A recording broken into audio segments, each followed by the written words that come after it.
Bonjour les excellents, dans cette vidéo, on continue la préparation au bac NSI avec un exercice du sujet 0A 2023. Allez, c'est parti.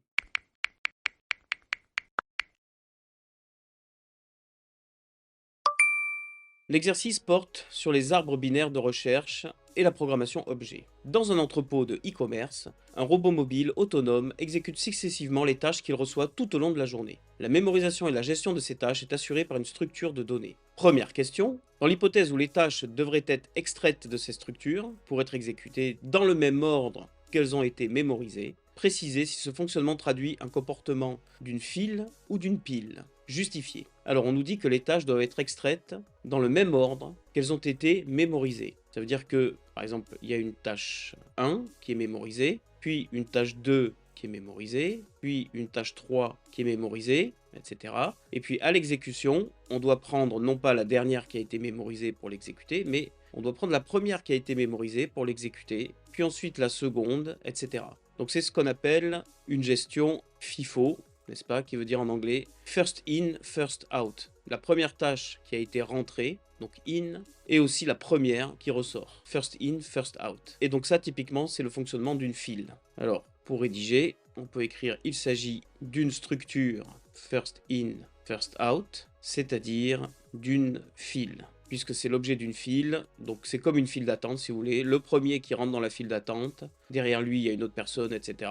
C'est le premier qui est rentré dans la file d'attente qui va être servi en premier. Une pile, c'est le fonctionnement contraire, puisqu'une pile, vous pouvez imaginer ça comme une pile de papier, vous mettez un premier document, un deuxième, un troisième, un quatrième, et quand vous devez traiter, vous prenez celui du dessus, et donc ça c'est un last in, first out. La dernière tâche qui a été mise dans la pile serait utilisée en premier, donc first out. Mais ici, il s'agit bien d'une file. On va pouvoir passer à la question 2. En réalité, selon l'urgence des tâches à effectuer, on associe à chacune d'elles, lors de la mémorisation, un indice de priorité, qui est un nombre entier, distinct. Il n'y a pas de valeur en double. Plus cet indice est faible, plus la tâche doit être traitée prioritairement. La structure de données retenue est assimilée à un arbre binaire de recherche, dans lequel chaque nœud correspond à une tâche caractérisée par son indice de priorité. Rappel, dans un arbre binaire de recherche, chaque nœud est caractérisé par une valeur, ici l'indice de priorité, tel que chaque nœud du sous-arbre gauche a une valeur strictement inférieure à celle du nœud considéré, et que chaque nœud du sous-arbre droit possède une valeur strictement supérieure à celle-ci. Cette structure de données présente l'avantage de mettre efficacement en œuvre l'insertion ou la suppression de nœuds, ainsi que la recherche d'une valeur. Par exemple, le robot a reçu successivement, dans l'ordre, des tâches d'indice de priorité 12, 6, 10, 14, 8 et 13. En partant d'un arbre binaire de recherche vide, l'insertion des différentes priorités dans cet arbre donne la figure 1. On commence avec 12, qui va être la racine de l'arbre, puis il reçoit une tâche 6, donc qui est inférieur à 12, donc on le place à gauche de 12, dans le sous-arbre gauche, puis il reçoit 10, 10 c'est inférieur à 12, mais c'est supérieur à 6, donc ça va être dans le sous-arbre de droite en partant de 6, etc. 14 va être supérieur à 12, on le met là, etc. etc. Question 2 donc. En utilisant le vocabulaire couramment utilisé pour les arbres, précisez le terme qui correspond alors au nombre de tâches restant à effectuer, c'est-à-dire le nombre total de nœuds de l'arbre. Donc le nombre total de nœuds de l'arbre, c'est ce qu'on appelle la taille de l'arbre. Le nombre total de nœuds de l'arbre est la taille de l'arbre. Petit b, le terme qui correspond au nœud représentant la tâche restant à effectuer la plus ancienne. La tâche la plus ancienne, c'est dans l'exemple ci-dessus, la tâche qui porte la priorité 12. Et donc il s'agit de la racine de l'arbre. Et petit c, le terme qui correspond au nœud représentant la dernière tâche mémorisée, la plus récente, et bien puisque c'est la dernière tâche mémorisée, elle se trouve nécessairement en bout de branche, et donc c'est ce qu'on appelle une feuille. On va pouvoir passer à la question 3. Question 3, lorsque le robot reçoit une nouvelle tâche, on déclare un nouvel objet, instance de la classe nœud, puis on l'insère dans l'arbre binaire de recherche, instance de la classe ABR. Ces deux classes sont définies comme suit. On a ici les classes, classe nœud, donc avec le constructeur, underscore underscore init, ensuite la classe arbre avec son constructeur, une méthode est vide, qui renvoie true si l'arbre est vide, et sinon renvoie false, et enfin la troisième méthode insert, qui insère un nouveau nœud, instance de la classe nœud, dans l'arbre. Petit a, donner les noms des attributs de la classe nœud. Alors vous le savez, les attributs d'une classe, ce sont en fait les variables internes à cette classe, et donc ici, on doit regarder le constructeur, donc la méthode underscore underscore init underscore underscore, qui habituellement définit tous les attributs de la classe en question. Donc ici on a self.tâche, self.indice, self.gauche, self.droite, et donc on a ici les 4 attributs de la classe nœud. Donc la classe nœud a 4 attributs qui sont donc tâche, indice, gauche et droite. Question B. Expliquez en quoi la méthode insert est dite récursive et justifiez rapidement qu'elle se termine. Donc la méthode insert, on est en train de parler de la classe ABR, ici. Alors pourquoi est-elle récursive? Eh bien vous le savez, une méthode ou une fonction récursive, c'est une méthode ou une fonction qui s'appelle elle-même. Et donc là, on voit que on appelle la fonction insert à nouveau. Alors bien sûr, on n'appelle pas la fonction insert sur self, c'est-à-dire sur l'objet qu'il a appelé en première instance, mais on appelle la fonction insert associée à la racine gauche de l'arbre. Mais peu importe, elle s'appelle elle-même, donc elle est récursive. La méthode insert est récursive car elle s'appelle elle-même. Et ensuite, on nous a demandé de justifier qu'elle se termine. Eh bien, à chaque fois qu'on appelle la méthode insert, il y a un test ici. Si self est vide, c'est-à-dire si l'arbre lui-même est vide, dans ce cas-là, on crée un nouveau nœud et puis ça s'arrête là. Sinon, on va examiner d'autres conditions pour éventuellement appeler la fonction insert en récursivité. Donc en fait, qu'est-ce que ça fait? On appelle la fonction insert avec en paramètre un nouveau nœud. Si l'arbre est vide, eh bien le nouveau nœud donné en paramètre, c'est la racine de l'arbre tout simplement. Sinon, ça va explorer l'arbre, c'est-à-dire ça va explorer ce qui se passe côté gauche ou alors côté droit, selon un test qui sera à préciser ici. Mais finalement, au bout du compte, à force d'explorer, on finira par arriver sur une feuille, et là, on sera dans le cas d'arrêt, puisque du coup, on insérera le nouveau nœud comme une nouvelle feuille en fait. On va rédiger ceci. La méthode insert effectue un test et vide. S'il échoue, un appel récursif est effectué sur un sous-arbre, mais lorsqu'on aboutira à une feuille, le test réussira et ce sera la condition d'arrêt de la récursivité. On va pouvoir passer à la question C. Question C, indiquer le symbole de comparaison manquant dans le test à la ligne 26. Donc cette ligne-là, effectivement ici, il y a les 3 petits points de la méthode insert pour que l'arbre binaire de recherche réponde bien à la définition de l'encadré rappel, c'est-à-dire c'était le rappel sur les arbres binaires de recherche. Rappel qui nous indiquait que chaque nœud du sous-arbre gauche a une valeur inférieure à la racine et chaque nœud du sous-arbre droit a une valeur supérieure. Donc ici, on effectue un test entre la valeur de la racine et la valeur du nouveau nœud. Dans quel cas va-t-on insérer le nouveau nœud à gauche? Eh bien, on va insérer le nouveau nœud à gauche si la valeur du nouveau nœud est inférieure à la racine. C'est-à-dire si la racine a une valeur supérieure à celle du nouveau nœud. Et donc ici, on doit dessiner le signe strictement supérieur. Donc là, j'indique voir sujet puisqu'on a indiqué sur le sujet. Et enfin, la question D de cette question 3. On considère le robot dont la liste des tâches est représentée par l'arbre de la figure 1. Donc c'était cet arbre ici. Ce robot reçoit successivement et dans l'ordre les tâches d'indice de priorité 11, 5, 16 et 7, sans avoir accompli la moindre tâche entre-temps. Recopier et compléter la figure 1 après l'insertion de ces nouvelles tâches. Donc déjà, on va recopier ce qui était donné dans la figure 1. Donc on avait une tâche 12, une tâche 6 ici, une tâche 10 ici, une tâche 8 ici. Et là on avait une tâche 14 et une tâche 13. Et on nous dit qu'il reçoit les nouvelles tâches 11, 5, 16, 7. 11, 15, 16 et 7. 11, 5, 16 et 7. Alors, où va-t-on les rajouter? Donc 11. Alors si on suit la logique de la fonction insert, donc on voit que ce n'est pas vide, et par contre on voit que 11 est inférieur à 12, donc on va aller dans l'arbre de gauche. Le sous-arbre de gauche n'est pas vide, on voit que 11 est supérieur à 6, donc on va aller dans le sous-arbre droit. Celui-ci n'est pas vide, et on voit que 11 est supérieur à 10, donc on va aller dans le sous-arbre droit, mais celui-ci là est vide, et donc on ajoute 11 comme une nouvelle feuille. Et en suivant la même logique, le 5, on va effectuer ce parcours, sous-arbre gauche, c'est vide, donc on rajoute le 5 ici. Le 16, sous-arbre droit, c'est vide, donc on le rajoute ici. Et enfin le 7, sous-arbre gauche, sous-arbre droit, sous-arbre gauche, sous-arbre droit, sous-arbre gauche. Voilà. on va pouvoir passer à la question 4. Question 4. Avant d'insérer une nouvelle tâche dans l'arbre binaire de recherche, il faut s'assurer que son indice de priorité n'est pas déjà présent. Écrire une méthode est présent de la classe ABR qui correspond à la description. Donc def est présent, self indice de recherche, renvoie true si l'indice de priorité indice recherche, un entier, passé en paramètre, est déjà l'indice d'un nœud de l'arbre, false sinon. Alors, on commence par recopier ce qui était donné, bon, hormis le commentaire.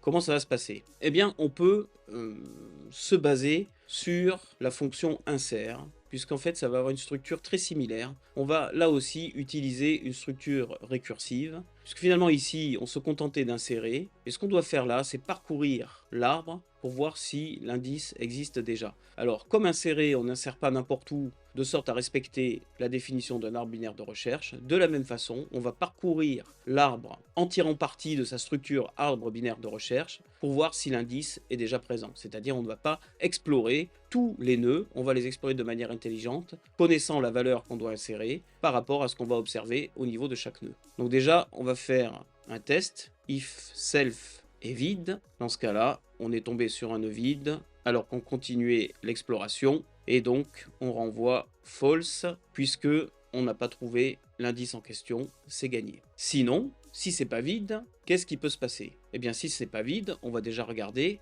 la valeur qu'on a à la racine. Et si cette valeur est égale à l'indice recherché, eh bien, on va return true, puisque là, on vient d'observer dans la racine la valeur que l'on recherchait. Sinon, donc toujours un elif, on fait un nouveau test. Si la valeur de l'indice qui est à la racine est supérieur à l'indice recherché, dans ce cas-là, on va explorer le sous-arbre gauche. Donc dans ce cas-là, on va faire un return d'un appel récursif sur le sous-arbre gauche de la fonction est présent. Donc self.racine.gauche.est présent et on remet bien évidemment en argument l'indice recherché. Et sinon, c'est-à-dire si l'indice à la racine est strictement inférieur à l'indice recherché, on va effectuer la recherche sur le sous-arbre droit. Et donc on returnera self.racine.droite.est présent. Évidemment, on repasse en paramètre indice recherche. Voilà, on va pouvoir passer à la question 5. Question 5. Comme le robot doit toujours traiter la tâche dont l'indice de priorité est le plus petit, on envisage un parcours infix de l'arbre binaire de recherche. Donner l'ordre des indices de priorité obtenus à l'aide d'un parcours infix de l'arbre binaire de recherche de la figure 1. Alors l'arbre binaire de la figure 1, c'est ce qui était représenté ici en orange. Voilà, on se le recopie ici. Alors un parcours infix, comment ça procède? Eh bien ça va aller dans l'arbre, le sous-arbre gauche, à chaque fois que ça peut, et puis sinon, hop, ça remonte d'un cran, puis après, ça va aller dans le sous-arbre droit. Donc ici, comment ça va se passer? On va partir de la racine. Alors, pour l'instant, le 12, on n'en tient pas compte. Pourquoi? Parce que à gauche, il a un sous-arbre. Donc on parcourt comme ça. Ah, le 6 n'a pas de sous-arbre à gauche, donc on va ressortir la valeur 6. Et on va aller dans le sous-arbre droit. Le sous-arbre droit, c'est ici, mais il a un sous-arbre gauche, donc on continue. Ici, le nœud n'a pas de sous-arbre gauche, donc on va ressortir la valeur 8. Puis, puisque c'est une feuille, on va remonter. Et là, le 10 n'a pas de sous-arbre droit, donc on renvoie la valeur 10. Puisqu'il n'y a plus de sous-arbre droit, on remonte. La valeur 6 a déjà été remontée. On se retrouve à la valeur 12. Et donc ici, on va donner la valeur 12. On explore le sous-arbre droit, à nouveau à la descente. Ce nœud 14 a un sous-arbre gauche, donc on y descend. C'est une feuille, donc on renvoie la valeur 13. Et cette fois-ci, on va remonter. 14 n'a pas de sous-arbre droit, donc on va renvoyer la valeur 14. On remonte et on est à la racine, c'est terminé. Donc si on a bien suivi ce que je vous ai expliqué, ça veut dire qu'on renvoie en premier le 6, puis on descend, hop, le 8, puis on remonte, clac, le 10, puis on remonte le 12, puis on redescend du côté droit à partir du 12, le 14 on laisse tomber parce qu'il a un arbre gauche, on renvoie le 13, et puis on remonte, on renvoie le 14, et puis on remonte, c'est terminé. Et donc on les renvoie dans cet ordre-là, 6, 8, 10, 12, 13, 14. Question B, expliquez comment exploiter ce parcours pour déterminer la tâche prioritaire. Eh bien c'est très simple, le parcours infix de l'arbre binaire de recherche renvoie les indices en ordre croissant. Alors on avait vu précédemment que la tâche prioritaire était celle qui avait l'indice le plus petit, la tâche à traiter, la plus prioritaire, et donc la première à être renvoyée par le parcours infix, tout simplement. On va pouvoir passer à la question 6. Question 6. Afin de ne pas parcourir tout l'arbre, il est plus efficace de rechercher la tâche du nœud situé le plus à gauche de l'arbre binaire de recherche. Il correspond à la tâche prioritaire. Recopier et compléter la méthode récursive, tâche prioritaire de la classe ABR. Donc on nous donne ici le code de la méthode dans lequel il y a des zones à compléter, il y en a 3. Donc def tâche prioritaire, self renvoie la tâche du nœud situé le plus à gauche de l'ABR supposé non vide. Donc on suppose qu'il est non vide. If self.racine quelque chose est vide, pas de nœud plus à gauche. Donc ici on doit indiquer gauche. Alors je vais mettre des petits numéros et donc au numéro 1 on doit écrire gauche. C'est-à-dire en fait si le sous-arbre à gauche de la racine est vide, c'est qu'il n'y a pas de nœud le plus à gauche, et donc dans ce cas-là, on arrête la recherche, et on va renvoyer la tâche correspondante à la racine. Alors la tâche correspondante à la racine, donc il ne faut pas oublier qu'il s'agit de la classe ABR, qui utilise la classe nœud, et donc un nœud, qu'est-ce qui se passe? En fait, on doit renvoyer la tâche, c'est-à-dire self.tâche, et non pas indice. Attention ici, erreur possible. On doit renvoyer la tâche, puisque nous, ce qui nous intéresse, c'est d'avoir la tâche à accomplir. Et donc ici, en position 2, on doit indiquer return self.racine.tâche. Sinon, qu'est-ce qu'on renvoie? Self.racine.gauche, et ici on a une méthode, puisque vous avez les deux parenthèses, et bien évidemment, il s'agit là aussi d'un appel récursif. On va renvoyer tâche prioritaire. Donc bien évidemment, il s'agit là également d'un appel récursif, et donc on va return self.racine.gauche.tâche prioritaire. C'est-à-dire, on va dans la partie gauche, et là, dans ce sous-arbre gauche, on va rechercher à nouveau la tâche prioritaire. Très bien, et on va enfin pouvoir passer à la question 7. Question 7. Une fois la tâche prioritaire effectuée, il est nécessaire de supprimer le nœud correspondant pour que le robot passe à la tâche suivante. Si le nœud correspondant à la tâche prioritaire est une feuille,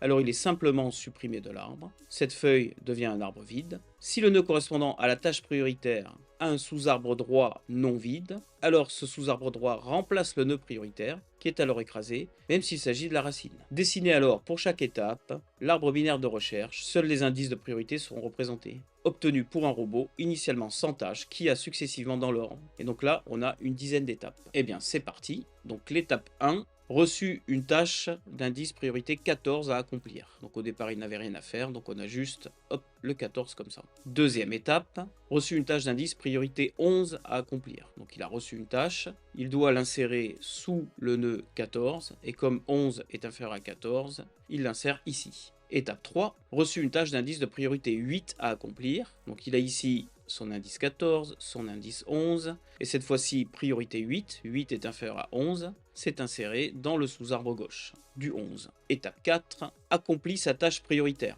Donc l'étape 4, la tâche la plus prioritaire, c'est la tâche 8, qui va donc être supprimée. Qu'est-ce qu'on va avoir? Eh bien on va avoir tout simplement le même arbre qu'à l'étape 2, on retourne à cet état-là. Étape 5, reçu une tâche d'indice de priorité 12 à accomplir. Priorité 12, c'est inférieur à 14, donc ça va aller dans le sous-arbre gauche. Priorité 12, c'est supérieur à 11, donc ça va l'insérer à droite du nœud 11. Voilà. Étape 6, accomplit sa tâche prioritaire. Donc cette fois-ci, la tâche prioritaire, c'est la tâche qui porte l'indice 11, et donc comme c'était indiqué, puisqu'il y a un sous-arbre droit à cette tâche d'indice 11, c'est le sous-arbre droit qui va venir écraser ce 11, et donc on obtient cet arbre-là. Étape 7. Étape 7, on nous dit accomplit sa tâche prioritaire, à nouveau comme dans l'étape 6. Cette fois-ci, la tâche prioritaire, c'est 12, et donc on se retrouve tout simplement avec un seul nœud, le nœud 14. Étape 8, reçu une tâche d'indice de priorité 15 à accomplir. L'étape 8, on reçoit une tâche de priorité 15, 15 est supérieur à 14, donc ça va être inséré à droite de 14. Étape 9, reçu une tâche d'indice de priorité 19 à accomplir, donc 19 c'est supérieur à 14 et à 15, ça va donc être inséré dans le sous-arbre droit de 15. On obtient 14, 15, 19. Et enfin, étape 10, accomplit sa tâche prioritaire. Donc à ce niveau-là, la tâche prioritaire, c'est la tâche qui porte l'indice 14, la priorité 14. Et donc, comme c'était expliqué, puisqu'il y a un sous-arbre droit, ce sous-arbre droit va venir écraser le nœud racine. Et donc, on va obtenir 15 en nœud racine et 19 à sa droite. Ceci termine cette question et cet exercice. Puisque tu as aimé cette vidéo, je te mets ici la playlist correspondante et un lien vers une autre vidéo qui devrait t'intéresser. Pour te dépasser dans n'importe quelle matière scientifique, abonne-toi et prends un cours particulier à distance avec moi, tu vas exploser ta moyenne. Et n'oublie pas, pour devenir excellent, c'est Lucien Prof.